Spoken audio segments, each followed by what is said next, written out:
much to introduce someone who's shaped these values in my life, not only as a public servant, but as my mother and my children's grandmother. Please join us and welcome the mayor of Los Angeles, Karen Bass.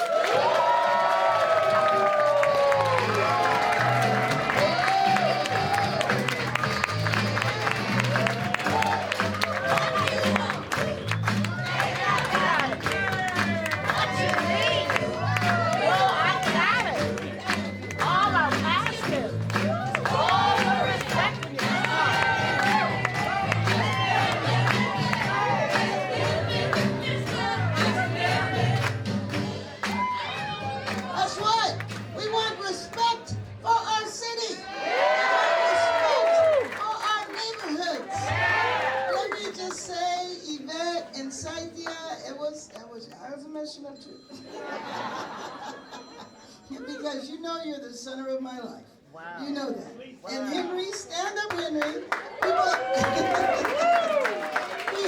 People have seen you grow about 2 feet in the last 4 years. And my son-in-law, Michael, stand up. Wow. Yeah, Michael. They put up with me and put up with this life. And I'm very, very appreciative that you are always, always there to support me. Through the ups and the downs, you experience the tax, you experience the love, but you know that I am always there for you because I don't care what title I have or what job I have. Family and friends are first. All right. And my city where I was born and raised, the neighborhood that I grew up in, and being in this position as your mayor is one of the best privileges and honors that I have had in my lifetime.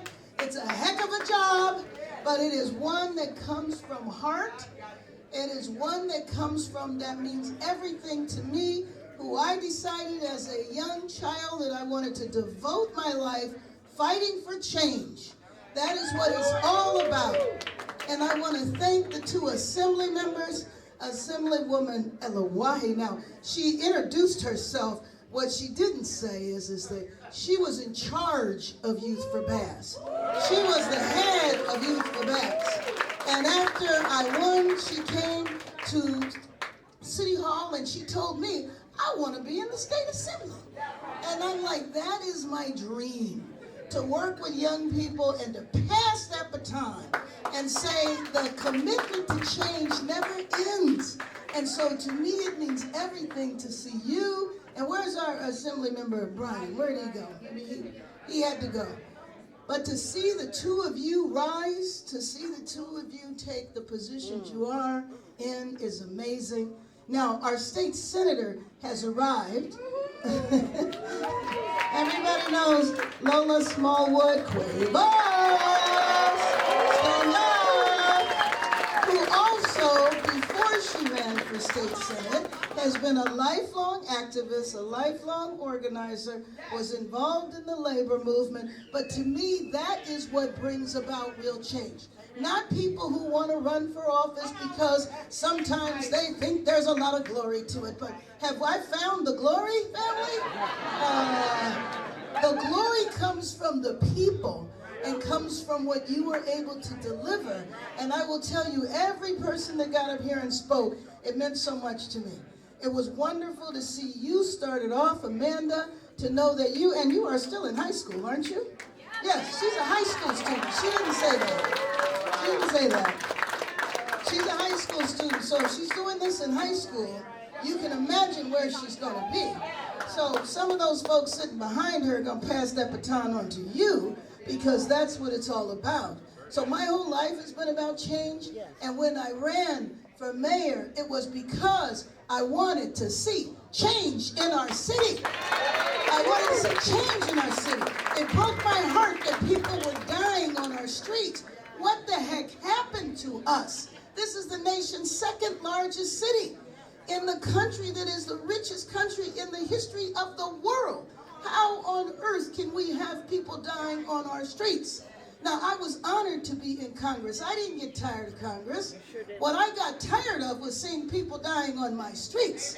And so I came in and on day one declared a state of emergency because it is an emergency to have people dying on your street. And we made a commitment that we were going to get people off the street because we were going to save lives. And there's another person I served in the state assembly with, Isadore Hall. It's great to see you. It is about, to me, getting people off the street and saving lives. And for the first time, while homelessness went up in the country by 18%, it went down in the city of Los Angeles by 18%.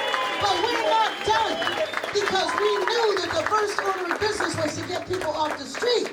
But now it's to make sure that they move into permanent housing.